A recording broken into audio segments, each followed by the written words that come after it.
안녕하세요. 루시나 산부인과 원장 김창훈입니다. 한 주 동안 잘 지내셨나요? 오늘도 임신 여행을 떠나볼 텐데 벌써 임신 12주네요. 임신 12주면 임신 3개월 말로 착상이 거의 완성된 시기인데요. 자궁이 커져 골반에서 치골 위 복부 쪽으로 올라오면서 아랫배가 제법 나온 자신의 모습을 보게 되죠. 임신 초기에 입덧이나 피곤함이 점차 사라지고 불편했던 요통이나 골반통, 빈뇨 등의 증상이 좋아지면서 활기가 생기는 시기입니다.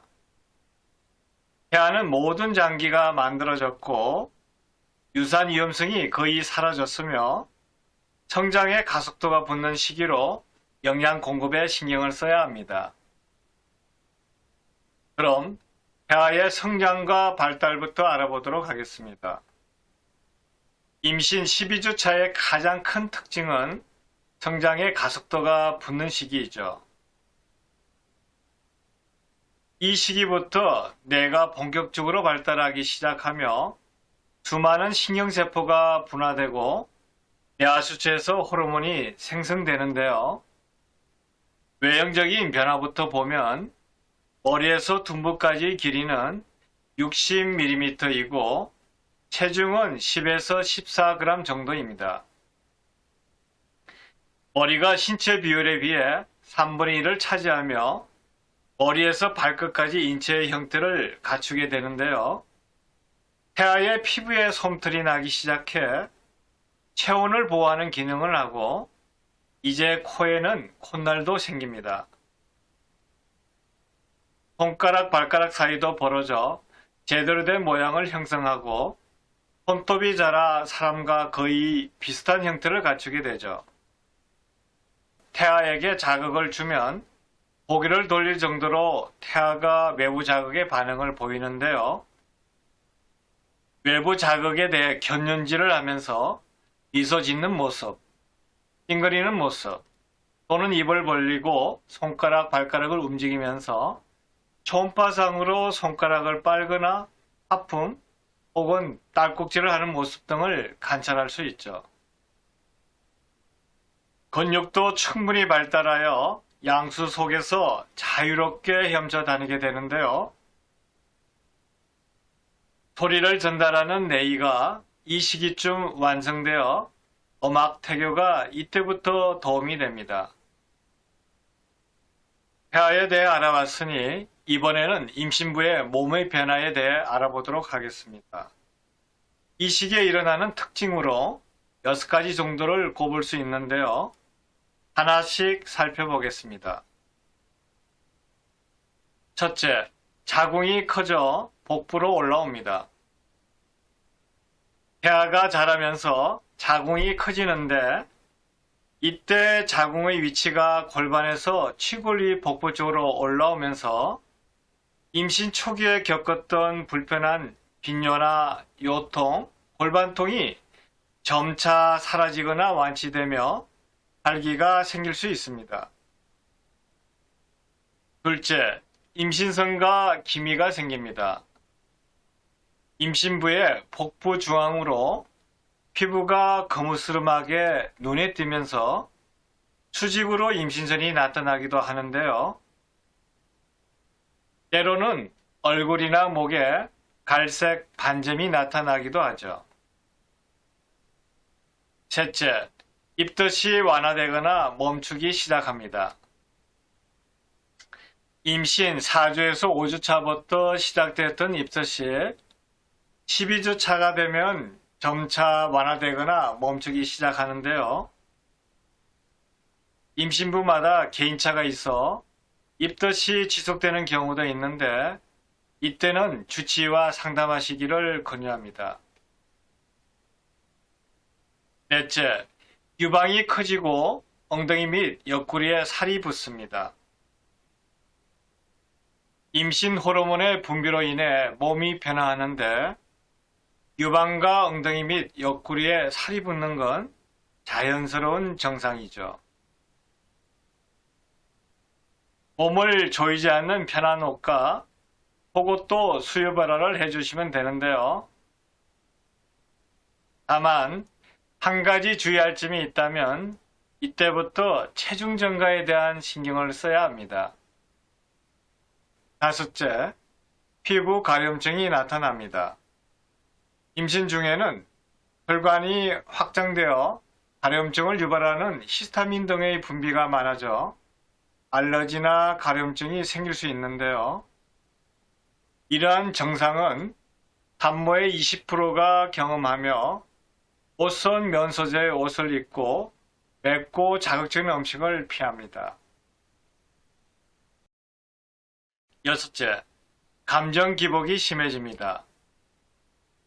급격한 호르몬 변화를 겪으면서 감정 기복이 심해지고 입덧을 아직도 하는 경우엔 지쳐서 몹시 예민해지기도 하는데요.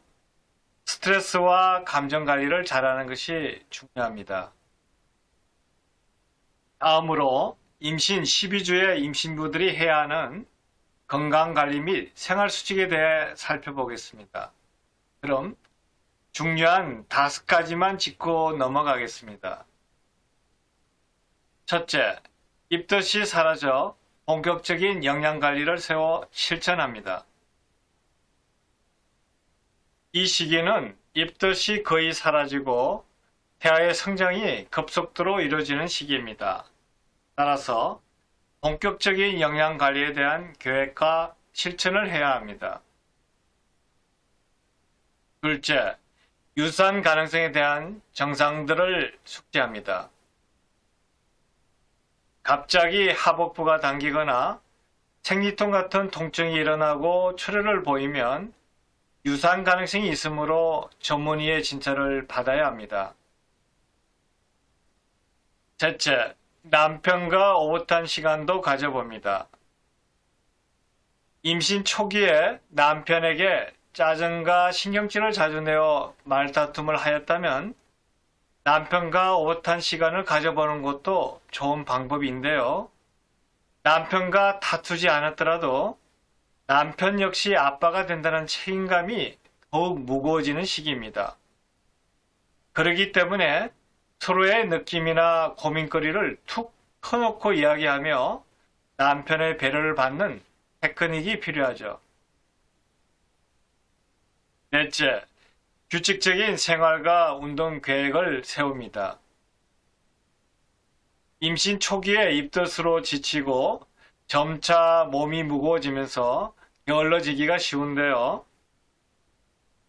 집안일과 외출, 휴식 시간 등을 잘 배분하고 평소에 했던 운동들을 조금씩 시작하여 규칙적인 운동 계획을 세워 실천합니다. 다섯째, 크고 작은 사고와 외상에 주의합니다.